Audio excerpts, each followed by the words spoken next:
Hello' viewers, এই residence Assam type ঘৰৰ কাৰণে মই এটা ভিডিঅ' বনালোঁ যে কি ৰুমৰ প্ৰয়োজন বা কেনেকৈ ৰাতি ওচৰে অসুবিধা হয় নেকি। যদি ভাল লাগে ভিডিঅ'টো শ্বেয়াৰ কৰি দিব, লাইক এটা কৰি দিব, চেনেলটো ছাবস্ক্ৰাইব কৰিব। ইয়াৰে নেক্সট ভিডিঅ'টো সকলোতকৈ আগতে পাব। বেল বাটনটো অন কৰি ৰাখিব আৰু বেছি বেছি শ্বেয়াৰ কৰিব যাতে সকলোৱে চাব পাৰে। কিমান টকা খৰচা হয় এইখিনি যদি আপোনালোকে জানিব খোজে আপোনালোকে কমেণ্টত লিখিব, মই নিশ্চয় জনাম। কেনেকুৱা ভিডিঅ' লাগে সেইমতে ভিডিঅ'টো বনাম। বেছি দেৰি নকৰি ভিডিঅ'টো আৰম্ভ কৰোঁ। আসাম টাইপ ঘৰৰ ভিতৰত এটা ফেমিলিৰ কাৰণে বঢ়িয়া, যিহেতু প্ৰাইভেট ঘৰ। কি ৰুম আছে নাই আৰু কিমান এৰিয়া আছে, ক'ত কি ৰুম আছে মই দেখাই আছোঁ। এইখন বাৰাণ্ডা আৰু ইফালে ফ্ৰণ্ট ছাইড, সেইটো মেইন ৰোড হয়, এইটো মেইন দৰ্জা হয়। ইফালেদি সোমাই কেনে আহি ইফালে ভিতৰত সোমাই সেইটো হ'ব আপোনাৰ ডাইনিং ৰুম, সেইটো ডাইনিং ৰুম হ'ব। আৰু ইফালে সেইটো কিচেন ৰুম হ'ব, ফ্ৰণ্ট ছাইডতে হ'ব কিচেন ৰুমটো।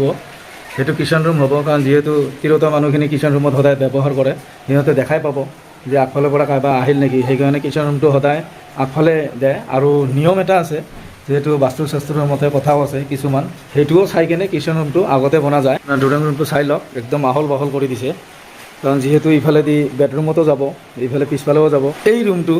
এই ৰুমটো হ'ব আপোনাৰ মন্দিৰ এটা হ'ব, কাৰণ ইয়াতে থাপনাখন বহিব। এনে ডাঙৰ মন্দিৰ নহয়, যিহেতু ৰুমটো সৰু, মই ৰুমটো দেখাবৰ কাৰণে চেষ্টা কৰি আছোঁ। চাই লওক, এইখিনি ৰুম এটা সৰু ৰুম, ইয়াতে কাম কৰাৰ কাৰণে চিমেণ্ট। সেইটো এটা বেডৰুম হয়। বেডৰুমটো যিহেতু কাম কৰি আছে, সিহঁতে আজি বৰষুণ পৰাৰ কাৰণে কাম কৰা নাই। এইটো বেডৰুমত মাষ্টাৰ বেডৰুম হয় আপোনাৰ। এই এটা ৰুমটোও মাষ্টাৰ বেডৰুমেই হয় আপোনাৰ। গোটাই ফেচিলিটি ইয়াতে আছেই। আৰু বেডৰুমৰ লগতে ইফালে এটা বাথৰুম আছে, সেইটো হয়, সেইটো বাথৰুম। আৰু সেইটো এটা বাথৰুম হয়। যিহেতু ঘৰৰ ভিতৰতে গোটাইখিনি আছে, আপোনালোকক অসুবিধা নাই ৰাতি ওচৰে। এইখিনি পিছফালে যোৱাৰ কাৰণে সেই এটা বাট ৰখা গৈছে, বা কিছুমান প্ৰাইভেট কাম থাকে এইটোত এটা খিৰিকী বহাই দিছে, যিহেতু পোহৰটো লাগবতো। সেইটো বেক চাইড হয়। বেক চাইডত এই এখন বাৰাণ্ডা দিছে সৰু কৰি। সেইটো বাৰাণ্ডা মানে কিছুমান আছে এনেকুৱা কাম লাগে, বাৰাণ্ডাখন চিক্ৰেট কিছুমান কাম কৰিব লগা হয়, বা ৱাশ্বিং মেচিনটো বহাব পাৰিব ইয়াতে। এই বাৰাণ্ডাখনৰ পিছফালে যোৱাৰ কাৰণে সেইটো এটা বাট ৰাখিছে, এনেকৈ আহি পিছফালে যাব। কাৰণ মই বাহিৰত যাব নোৱাৰোঁ, যিহেতু বৰষুণ পৰি আছে। বৰষুণ পৰিলে একো দেখাও নাপায়। মই ইফালৰ পৰা অলপ দেখাব চেষ্টা কৰিম। এইটো বেক চাইড, সেইখন বেক চাইড হয়। আজি মই এইখিনিয়ে দেখালোঁ, যিহেতু প্ৰাইভেট ঘৰৰ কাৰণে, সৰু ফেমিলিৰ কাৰণে এইখিনি বেষ্ট। আৰু ইয়াতকৈ বেছি ডাঙৰ নালাগে। এই ঘৰৰ বাজেট কিমান, কাৰণ এটা কথা, ডিজাইনৰ ওপৰতো বাজেট নিৰ্ভৰ কৰে।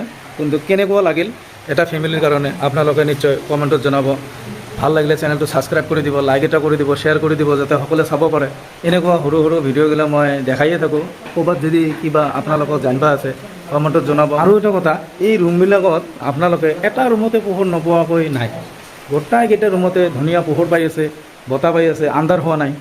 কাৰণ এইকাৰণে ডোৰেং লোৱাটো দৰকাৰ, চাহে সৰু ঘৰে হওক চাহে ডাঙৰ ঘৰে হওক। ডোৰেং লোৱাটো কম্পালচৰি, ডোৰেং ল'বই লাগে।